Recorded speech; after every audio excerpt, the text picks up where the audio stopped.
Don't move. Lord, don't you move a muscle, son. It's still out there.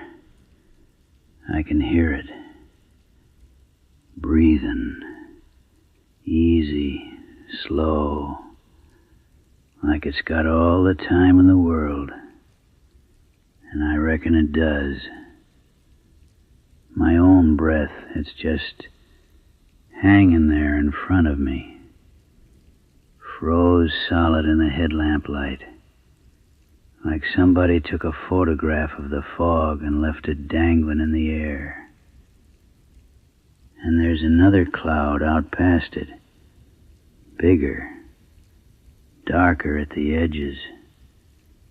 Coming from the laurel. It ain't mine.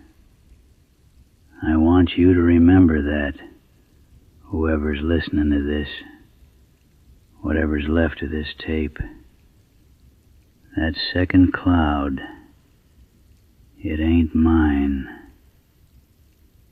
Now you just settle back down into them blankets, friend. Pull 'em up around your chin. I'm gonna tell you how it started. Real slow. The way these things always start. Which is to say, they don't seem like nothing at all until they're everything. I've lived up in these ridges most near 70 years now, and I've buried kin in dirt so hard in October you'd think the ground itself was trying to keep us out. Folks come through here on the trail, the long one, the one that runs the spine of these old mountains clear from Georgia up into Maine.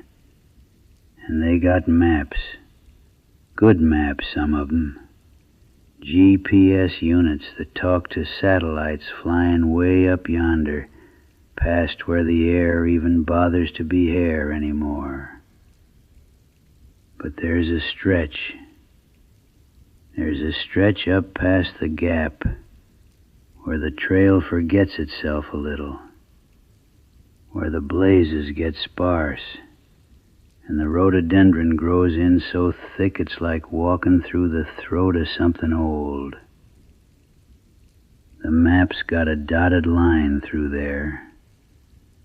The old folks just got a name for it, and I won't be saying that name on this tape. On account of names is how you call a thing to you. And I ain't interested in calling nothing to nobody tonight. It was late October when this happened. The kind of October where the cold don't creep in gentle like a house guest knocking at the door. It comes in sudden, like somebody left a window open clear up at 4,000 feet, and the whole mountain just exhales winter 2 months early. There'd been a cold snap settle in over the ridge, the kind the old-timers used to call a hard frost warning, back before the weather fellas on the television started putting fancy names on everything. The air gets thin up there this time of year. Thin and sharp, like breathing in good whiskey, if whiskey could cut you a little on the way down. Our hiker, and I'll just call him that on account of it don't much matter what name his mama gave him. Not anymore. He was solo. Had been for 9 days, doing what they call a shakedown of the high ridge spur before trying it again come spring, with better gear, better boots, better scents maybe. Those scents ain't something you can buy at no outfitter store. He was tired in that particular way a body gets tired after walking 15, 16 miles with a pack that's heavier than it has any right to be. tired down in the joints, tired in the kind of place where your thinking gets thin, same as that mountain air, and you start making decisions you wouldn't make if you was sitting safe in your own kitchen with a cup of coffee. Now I want you to understand something, and I want you to hold on to it the way you'd hold a candle in a draft. The old folks up here, the ones who knew these ridges before they ever cut a trail through 'em, they had rules about the cold. Not rules like wear a coat, though Lord knows that's good advice too. Deeper rules. Rules about what the cold was, up high, on certain nights, in certain hollows. They used to say the high gaps could go empty. That's the word my granddaddy used. Empty. Like the air itself had been poured out of a cup and something else moved in to fill the space where the warmth used to sit. He'd tell me, when I was just a boy sitting by his stove, that on the coldest nights, way up where the balsams thin out and the rock starts poking through like bone through old skin, the air goes hungry. Hungry for what little heat a living thing carries around in its chest. And he'd tell me the first rule, the only rule that mattered, real plain and real simple. He'd say, "Silas, you never go showing the empty air what you got to lose." I didn't understand him then. I was young, and being young is its own kind of cold snap, where you think you can't lose nothing you ain't already decided to give away. But I understand him now. I understand him with my whole chest, every single night, especially this one. He used to say there was a difference between regular cold and old cold. Regular cold, you can outwalk it, shame it right back into the tree line. But old cold, granddaddy cold, the kind that settles into a hollow on a still October night and just sits there, patient as Sunday. That ain't weather at all. It's more like a visitor. And visitors up here in these old hills, you learn quick which ones you invite in and which ones you let knock till they tire themselves out and wander off.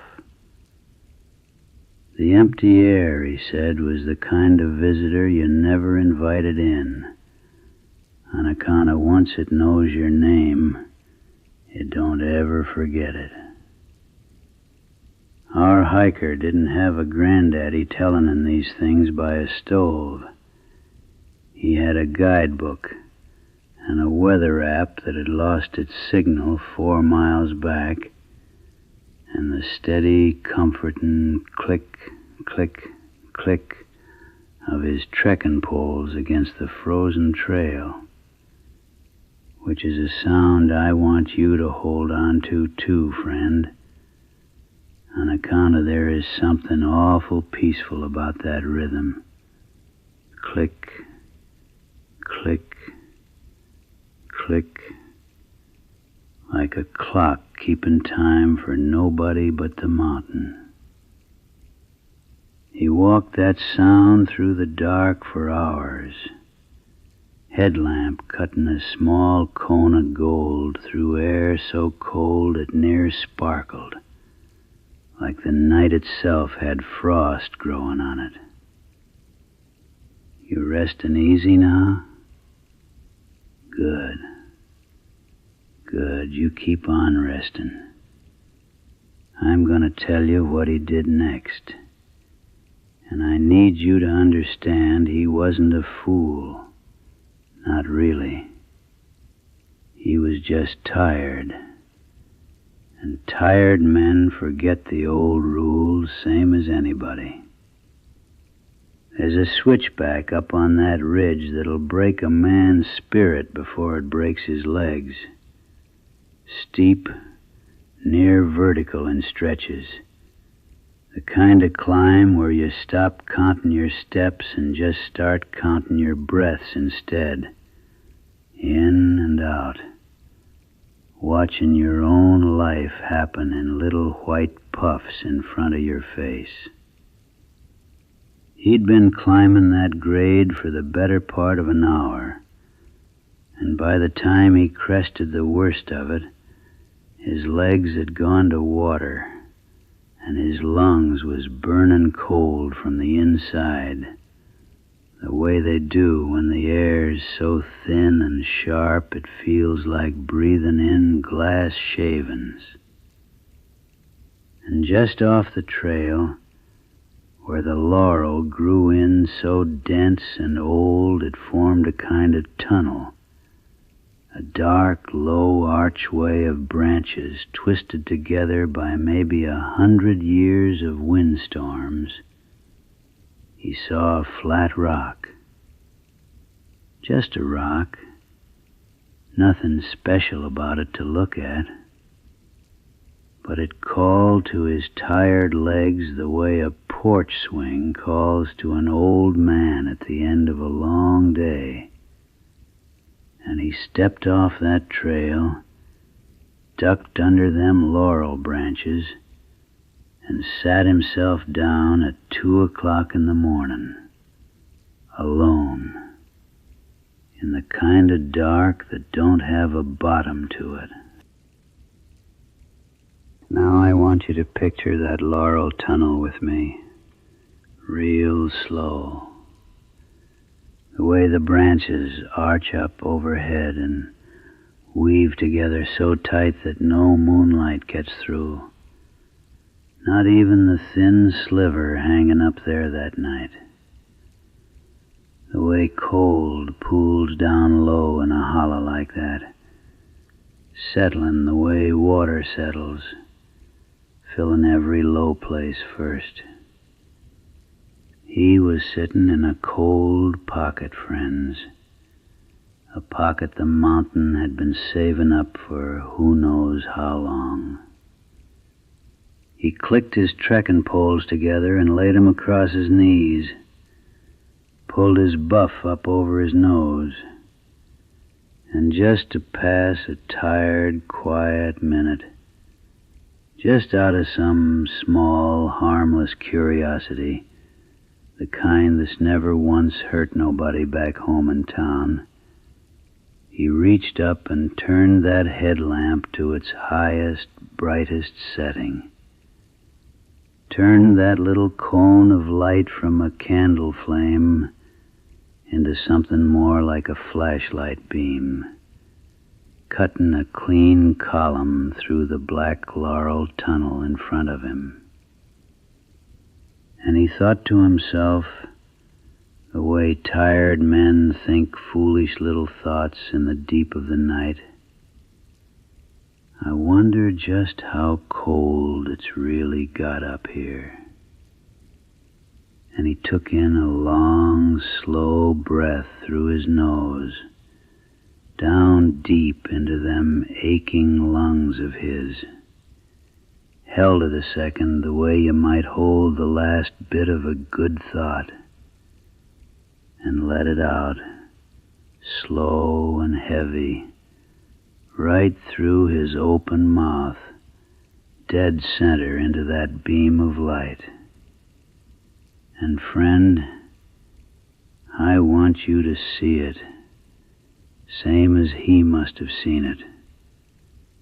That breath came out of him like a living thing, a great pale plume of vapor thick as smoke off a chimney, glowing soft and white in that headlamp beam, swirling up and out in slow, lazy curls. It was beautiful in its way. It is when the cold's bad enough. Beautiful and a little sad, like watching a piece of your own warmth leave you and not come back. He probably smiled at it. Tired men smile at small wonders. That cloud should have drifted off into the dark, thinned out and disappeared, same as breath has done since the first man ever breathed on the first cold night since the beginning of all things. It didn't. It just hung there in the light, perfect and white and whole, like somebody had reached out and frozen time itself around it, not thinning, not moving, just waiting. Now you stay tucked in real tight for this next part, friend. I mean it. Pull them covers up over your shoulders. He sat there staring at that frozen breath for longer than a man ought to stare at anything, his tired mind trying to make some kind of sense out of the thing that didn't have sense in it to find. 20 seconds went by. 30. A minute, maybe, though time gets strange and slow when something's wrong. And then, way down at the far edge of that headlamp beam, right where the gold light gave up and the black laurel dark took back over, something moved. Not a branch, not the wind, 'cause there weren't no wind that night, not a breath of it, what you should have taken note of, but tired men don't take note of much. A second cloud came drifting out of that blackness, slow, unbothered, a great heavy plume of frost-white vapor, easily 3-4 times the size of his own poor little breath, rolling out from somewhere down low in that laurel tunnel, from somewhere that did not have a mouth he could see, and should not have had a mouth at all. And it matched him.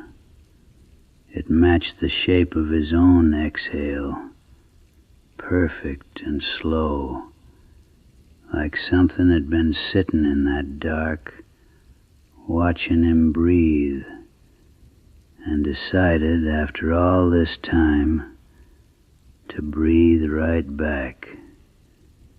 The temperature dropped so fast and so far in that next half a second that he felt it in his teeth before he felt it anywhere else. That's a true thing, friend. You'll feel the real cold in your teeth first, like biting down on tinfoil, before your skin even has the chance to catch up and tell you you're afraid. He went to pull in his next breath, natural as anything, the way a body does 1,000 times an hour without ever once thinking on it, and there weren't nothing there to breathe. Now that, friend, that is a particular kind of terror that don't come with no teeth, no claws, no growling in the dark. That is the terror of your own chest fighting for something that the air has decided not to give you.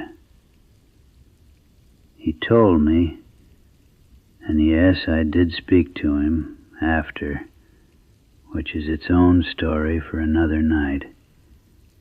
He told me it weren't like choking. Choking, your body fights you. This was different.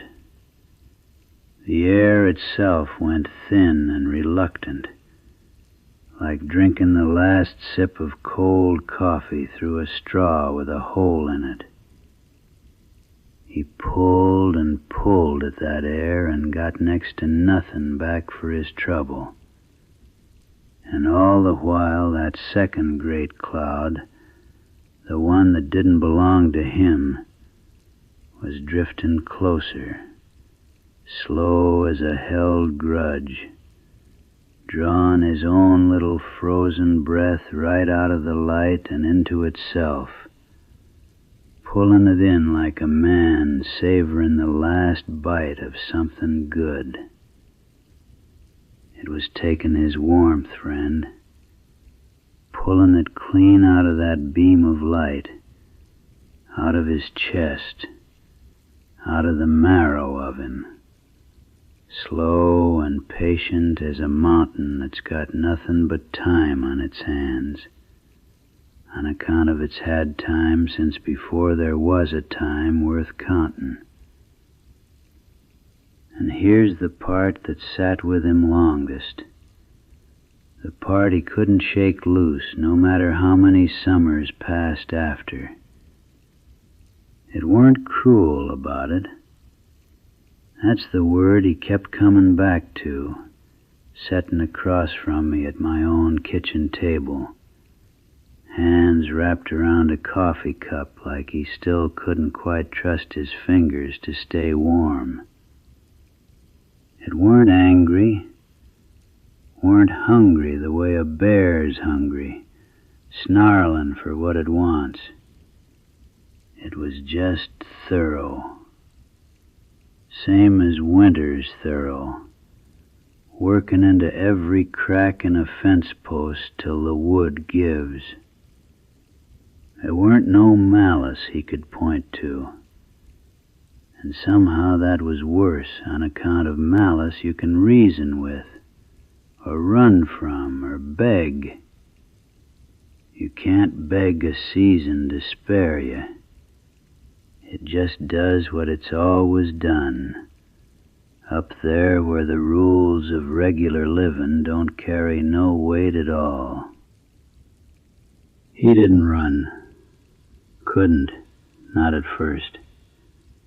And running takes air, and air was the one thing in this whole world he didn't have to spare no more. So he done the only thing a man in that kind of trouble can do. He took the smallest breath his body would allow him.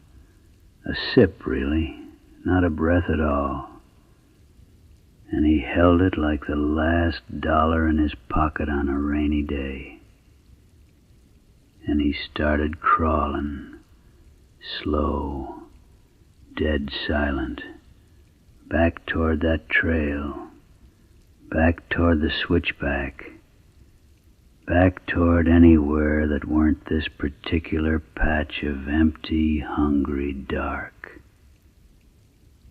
Every few feet he allowed himself one more of them little sippin' breaths, shallow as a sleepin' baby's. And each time he done it, he heard that second cloud sigh out behind him in the laurel, slow and satisfied, like it knew, same as the mountain knows, that a man can only crawl so fast, and the cold gets the last word regardless.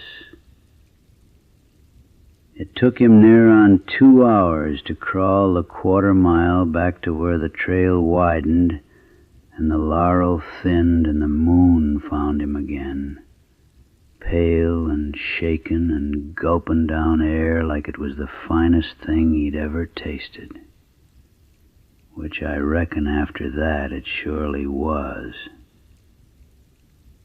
So now you know, friend, Same as I know. Same as my granddaddy knew, sitting by that old stove a long, long time ago. The high ridges got their own rules, and them rules don't bend for nobody. Not for guidebooks, not for GPS units, not for a tired man's small and harmless curiosity about how cold the nights really got. You never go showing the empty air what little warmth you got left to lose. Not ever. Not even just to see the pretty shape it makes hanging there in the light. So you stay under them covers tonight, you hear me? Stay deep down where it's warm, where your breath don't have to go anywhere at all except right back into your own chest, safe and slow and yours alone. Don't go testing the cold. Don't go calling to the dark to see if anything calls back. Some things up in these mountains have been waiting an awful long time to answer. Good night, friend. Sleep easy now. Sleep on home.